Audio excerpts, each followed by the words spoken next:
Hello दोस्तों, जय हिंद, नमस्कार। मैं रमेश यादव आप सभी का स्वागत करता हूं study with Ramesh Yadav YouTube channel पर। जो हमने करंट अफेयर की सीरीज चलाई हुई है उसी को आगे बढ़ाते हुए आज हम 18 और 19 फरवरी 2024 का करंट अफेयर पढ़ेंगे। कल की क्लास कुछ निजी कारणों के कारण हम नहीं ले सके, तो 18 और 19 में जो भी इम्पोर्टेंट क्वेश्चन बनते हैं, टॉप 10 क्वेश्चन हमने लिए हैं, उनको हम देखेंगे और आगे आपको 11 से 20 फरवरी का करंट अफेयर की क्लास एक साथ मिलेगी। उम्मीद करता हूं अभी तक जो क्लासेस हुई हैं आपको पसंद आई होंगी, और अगर क्लासेस पसंद आती है तो आप लाइक करें, शेयर करें और चैनल को सब्सक्राइब ज़रूर करें ताकि हमें मोटिवेशन मिलता रहे और आगे हम और अच्छा काम करने की कोशिश करें। अगर आप शेयर नहीं करेंगे, सब्सक्राइब नहीं करेंगे तो हो सकता है क्लासेज बंद भी करनी पड़ जाए। तो ऐसा ना हो, ज़रूरतमंद बच्चों तक ये क्लासेज पहुँचे, तो ये आपकी भी जिम्मेदारी बनती है कि आप अपने दोस्तों के साथ शेयर करें। जितने भी कांटेक्ट है उनके साथ आप एक एक बार शेयर कर दें, अपने स्टेटस पर लगाएं ताकि जिनको ज़रूरत है हकीकत में वो देख सके। तो चलिए शुरू करते हैं आज की क्लास 18 और 19 फरवरी 2024 का current affair. Point number 1, Visakhapatnam में होगा मिलन नौसैनिक अभ्यास के 12वें संस्करण का आयोजन। तो विशाखापत्तनम में आपको पता है नौसेना का बेस है, और मिलन जो अभ्यास है वो नौसेना करती है। अब की बार 12वां संस्करण होगा और विशाखापत्तनम में होगा, जो आंध्र प्रदेश में एक बंगाल की खाड़ी के साथ में लगता हुआ आंध्र प्रदेश का सबसे बड़ा शहर है। और अगर हम बात करें तो आंध्र प्रदेश की आर्थिक राजधानी विशाखापत्तनम ही है। तो चलिए इसके बारे में कुछ जानते हैं। मिलन नौसैनिक अभ्यास का 12वां संस्करण 19 से 27 फरवरी तक रणनीतिक बंदरगाह शहर विशाखापत्तनम में शुरू होगा, जिसमें 50 से अधिक देशों के नौसैनिक बलों की एक महत्वपूर्ण सभा होगी। तो 50 से अधिक देश इसमें भाग लेते हैं। इस वर्ष की थीम सुरक्षित समुद्री भविष्य के लिए नौसेना गठबंधन बनाना। तो ये इम्पोर्टेंट रहेगा, इसकी थीम क्या है अब की बार, तो सुरक्षित समुद्री भविष्य के लिए नौसेना गठबंधन बनाना। सहयोग और रणनीतिक संवाद के माध्यम से वैश्विक समुद्री सुरक्षा को बढ़ाने के लिए अभ्यास की प्रतिबद्धता को रेखांकित करती है। मिलन 2023 साझा प्रयासों और विशेषज्ञता के माध्यम से वैश्विक अर्थव्यवस्था की एक महत्वपूर्ण धमनी समुद्री व्यापार की सुरक्षा को मजबूत करना चाहता है। तो ये 2024 का जो है, यहाँ पे 2023 की जगह 2024 कर लेना, 2024 का। तो मेन पॉइंट ये है कि ये कहाँ हो रहा है, ये विशाखापत्तनम में हो रहा है। कौन सा संस्करण है, 12वां संस्करण है। कौन सी सेना करती है, नौसेना करती है। और इसकी बार आपकी बार थीम क्या है, तो सुरक्षित समुद्री भविष्य के लिए नौसेना गठबंधन बनाना इसकी थीम है। आंध्र प्रदेश की अगर हम बात करें तो आंध्र प्रदेश के राज्यपाल एस अब्दुल नाजिर जी हैं और मुख्यमंत्री वाई एस जगनमोहन रेड्डी जी हैं। तो चलिए आगे चलते हैं। Point number 2, Mysore Bengaluru expressway पर सैटेलाइट आधारित टोलिंग शुरू करने की तैयारी। तो भारत में ये पहली बार हो रहा है कि जो रोड पे टोल टैक्स लगते हैं, अब तो क्या है कि टोल बनाने पड़ते हैं भाई, वहाँ पे उनके नीचे से गाड़ी जाएगी तो वो बूम उठेगा, आपका टोल कट गया। लेकिन अब पहली बार होने जा रहा है मैसूर बेंगलुरु एक्सप्रेसवे पर कि वहाँ सैटेलाइट से पता लगा लेंगे, ऊपर से पता लगा लेंगे कौन सी गाड़ी यहाँ से गुजरी है, उसका वहीं पे टोल कट जाएगा। तो ये पहली बार होने जा रहा है भारत में। तो इसके बारे में थोड़ा जानते हैं। भारत के परिवहन मंत्री नितिन गडकरी द्वारा घोषित एक विकास में देश मैसूर बेंगलुरु एक्सप्रेसवे पर जीएनएसएस आधारित टोल संग्रह, जीएनएसएस मतलब ग्लोबल नेविगेशन सैटेलाइट सिस्टम, का परीक्षण शुरू करने के लिए तैयार है। यह कदम बुनियादी ढांचे के आधुनिकीकरण और परिवहन प्रणालियों में सुधार के लिए प्रौद्योगिकियों का लाभ उठाने की सरकार की प्रतिबद्धता को रेखांकित करता है। तो सिर्फ याद इतना ही रखना है कि जीएनएसएस आधारित जो टोल सिस्टम है वो कहाँ लगाया जा रहा है, तो वो मैसूर बेंगलुरु एक्सप्रेसवे पर लगाया जा रहा है। अगर स्टेट की हम बात करें कौन से स्टेट में ये पड़ता है, तो ये आपको पता ही होगा कि कर्नाटक की राजधानी बेंगलुरु है, तो कर्नाटक में पड़ता है। मैसूर कर्नाटक को पहले मैसूर के नाम से जाना जाता था, जिस समय हैदर अली और टीपू सुल्तान यहाँ के शासक थे, तो कर्नाटक को मैसूर नाम से ही जाना जाता था।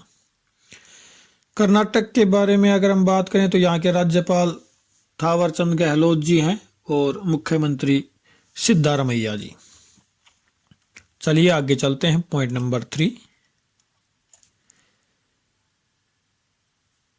भारत 2024 में भारत के सबसे स्वागत योग्य क्षेत्र के रूप में हिमाचल प्रदेश अग्रणी।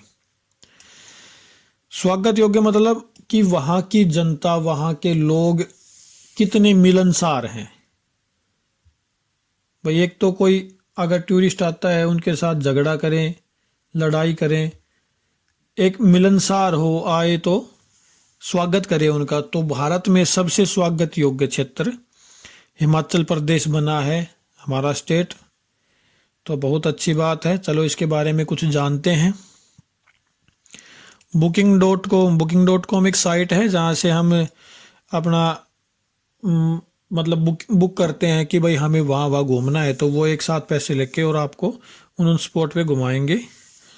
तो एक प्राइवेट कंपनी है वैसे तो booking.com ने भारत के सबसे स्वागत योग्य क्षेत्र पर प्रकाश डालते हुए अपने 12वें वार्षिक ट्रैवलर रिव्यू अवार्ड 2024 का खुलासा किया। हिमाचल प्रदेश ने शीर्ष स्थान प्राप्त किया है, तो हिमाचल प्रदेश ने इसमें शीर्ष स्थान मिला है। हिमाचल प्रदेश की अगर हम बात करते हैं तो आपको पता ही होगा हिमाचल प्रदेश बिल्कुल पहाड़ों में बसा हुआ, जम्मू कश्मीर, पंजाब और उत्तराखंड से लगा हुआ स्टेट है। शिमला यहाँ की राजधानी है। शिमला आपको पता ही होगा कितने लोग घूमने जाते हैं। और यहाँ के मुख्यमंत्री की अगर हम बात करें तो सुखविंदर सिंह सुक्खू यहाँ के मुख्यमंत्री हैं और राज्यपाल राजेंद्र विश्वनाथ आर्लेकर यहाँ के राज्यपाल है। रोहतांग दर्रा भी यहाँ का मेन टूरिस्ट स्पॉट है। रोहतांग दर्रा हिमाचल प्रदेश में ही है, याद रखना। चलिए आगे चलते हैं। पॉइंट नंबर 4, ग्रीस ने समलैंगिक विवाह को वैध बनाया। समलैंगिक विवाह होता है जैसे भाई मेल से शादी कर सकता है और फीमेल से शादी कर सकता है, तो ये समलैंगिक विवाह हो गया। लेकिन भारत में ये अवैध है, तो ग्रीस ने इसको वैध बनाया है। वैध अपनी संसद में एक विधेयक पारित किया है कि भाई समलैंगिक को वैध बनाएंगे। तो देखते हैं इसके बारे में। ग्रीस ने समलैंगिक विवाह को वैध बनाकर और समलैंगिक जोड़ों को समान माता पिता का अधिकार देकर इतिहास रच दिया है। ये कैसा इतिहास हुआ भाई, जो देश के सामाजिक और कानूनी परिदृश्य में एक महत्वपूर्ण बदलाव का प्रतीक है। रूढ़िवादी चर्च के विरोध का सामना करने के बावजूद सांसदों ने विधेयक पारित कर दिया, जिससे ग्रीस इस तरह के प्रगतिशील कानून को अपनाने वाला पहला रूढ़िवादी ईसाई राष्ट्र बन गया। प्रगतिशील कानून, ये कौन सा प्रगतिशील कानून हुआ, इससे कौन सी प्रगति मिलेगी। चलो ठीक है, आपको याद यही रखना है कि ग्रीस ने समलैंगिक विवाह को वैध बनाया है। ग्रीस एक यूरोपीय देश है। अगर राजधानी की बात करें तो एथेंस इसकी राजधानी है। जो भूमध्य सागर से लगता हुआ देश है ये, इटली और ग्रीस भूमध्य सागर से लगते हुए हैं। अगर हम प्रधानमंत्री की बात करें तो किरियाकोस यहाँ के प्रधानमंत्री हैं। किरियाकोस मित्सोटाकिस यहाँ के प्रधानमंत्री और एथेंस यहाँ की राजधानी है। तो इसके लिए इतना ही। आगे चलते हैं। यहाँ पे ग्रीस की जगह अगर आपको यूनान कहीं भी लिखा मिल जाए तो यूनान ग्रीस का ही नाम है, यूनान। अगर कहीं यूनान मिल जाए तो एक ही बात है वो। चलिए पॉइंट नंबर 5, भारत में पहला फ्रेंच फिल्म महोत्सव कोलकाता में शुरू हुआ। तो फ्रेंच फिल्म महोत्सव पहला हुआ है, इसलिए इम्पोर्टेंट है। कहाँ हुआ है? कोलकाता में हुआ है। पश्चिम बंगाल की राजधानी है कोलकाता में। ममता बनर्जी वहाँ की मुख्यमंत्री है। तो ये पहला है फ्रेंच फिल्म महोत्सव, इसलिए ये इम्पोर्टेंट है। कहाँ शुरू हुआ है? कोलकाता में शुरू हुआ है। आगे चलते हैं। पॉइंट नंबर 6, रविचंद्रन अश्विन सबसे तेज 500 टेस्ट विकेट चटकाने वाले दूसरे गेंदबाज बने। तो 500 विकेट चटकाने वाले दूसरे गेंदबाज बने हैं रविचंद्रन अश्विन। इससे पहले फिर कौन कारनामा कर चुके हैं? ये 500 विकेट लेने वाले अनिल कुंबले भी थे, हमारे भारत के ही स्पिनर थे अनिल कुंबले। चलिए इनके बारे में जानते हैं क्या है। भारतीय क्रिकेट टीम के दिग्गज स्पिन गेंदबाज रविचंद्रन अश्विन ने इंग्लैंड क्रिकेट टीम के खिलाफ सीरीज के तीसरे टेस्ट में एक बड़ा रिकॉर्ड अपने नाम कर लिया है। उन्होंने टेस्ट क्रिकेट में अपने 500 विकेट पूरे कर लिए हैं। चेन्नई के इस गेंदबाज ने जैक क्रॉली, ये किसको आउट किया ये इंपॉर्टेंट नहीं है। वह ऐसा करने वाले भारत के सिर्फ दूसरे गेंदबाज हैं। तो पहले कौन हो गए? अनिल कुंबले हो गए। तो याद ये रखना है कि किन्होंने 500 विकेट लिया है। तो रविचंद्रन अश्विन, ये रविचंद्रन अश्विन है। ये जसप्रीत बुमराह, विराट कोहली। तो आगे चलते हैं। जो अभी सीरीज चल रही है इंग्लैंड के साथ, उसी में ये हुआ है। पॉइंट नंबर 7, हरित आवरण को बढ़ावा देने के लिए हरियाणा ने किया वन मित्र योजना का उद्घाटन। तो आपको पता ही होगा कि सबसे कम वन के मामले में हरियाणा सबसे ऊपर है। हरियाणा में वन क्षेत्र 4% के लगभग है, लेकिन कुछ डाटा बताते हैं कि यहाँ पे 6% भी है। तो हरियाणा में सबसे कम वन है, मोटी मोटी बात अगर की जाए तो यहाँ की सरकार ने वन मित्र योजना का उद्घाटन किया है। अब आपको याद ये रखना है भी वन मित्र योजना का उद्घाटन कौन करेंगे? जिनके पास इसकी कमी होगी वही करेंगे। तो कमी किसके पास है? हरियाणा के पास है। तो हरियाणा ने किया है, इसको याद हो जाएगा। हरियाणा के मुख्यमंत्री मनोहर लाल खट्टर ने वन मित्र योजना और उससे जुड़े पोर्टल का उद्घाटन किया। पोर्टल का उद्घाटन भी किया है और योजना का भी उद्घाटन। इसमें क्या है कि भाई इतने पेड़ लगाएंगे, इतने पैसे मिलेंगे, ऐसा कुछ नियम बनाया हुआ है।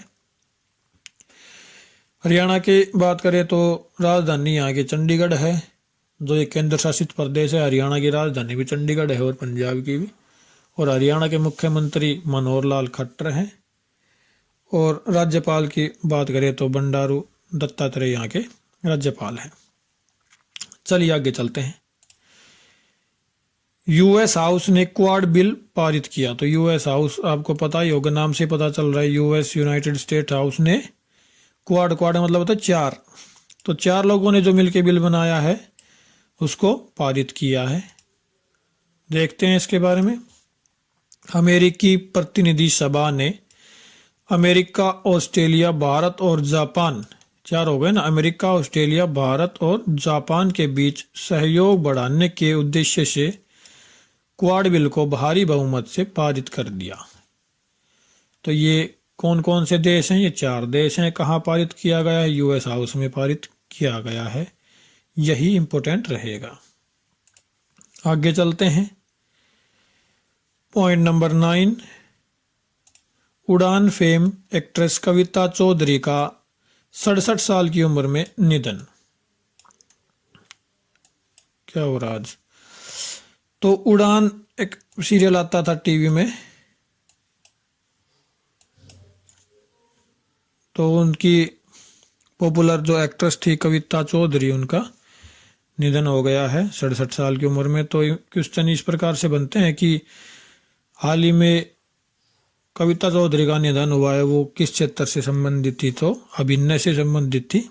तो इस प्रकार से क्वेश्चन बनते हैं। चलो इनके बारे में थोड़ा जानते हैं। टेलीविजन की दुनिया के पुराने और पॉपुलर शो में से एक उड़ान में नजर आ चुकी एक्ट्रेस कविता चौधरी का निधन हो गया है।